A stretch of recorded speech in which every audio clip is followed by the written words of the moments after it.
Justement, quelques mois après la découverte du Covid, le monde économique s'est retrouvé, lui, totalement paralysé. Un monde confiné, des centaines de milliers d'entreprises qui ont dû s'adapter pour continuer à travailler malgré la crise sanitaire. Le télétravail s'est imposé pour des milliers de patrons et salariés. Olivier Samin.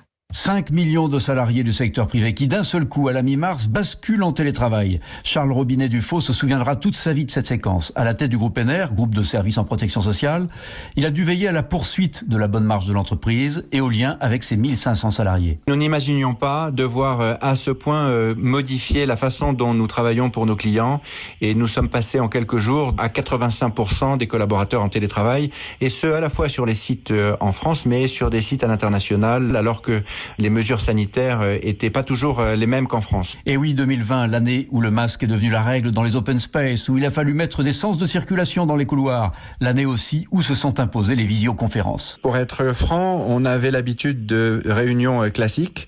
Ça nous a appris à travailler différemment. C'était plutôt positif. Mais lorsque on pense que cette période va se terminer. En revanche, le deuxième confinement a été plus délicat parce que une situation telle quelle qui perdure n'est pas tout à fait favorable au bon fonctionnement de l'entreprise. Forcément, il restera quelque chose de tous ces chamboulements, dit le patron du groupe NR, mais vivement quand même le retour de la vraie vie en entreprise.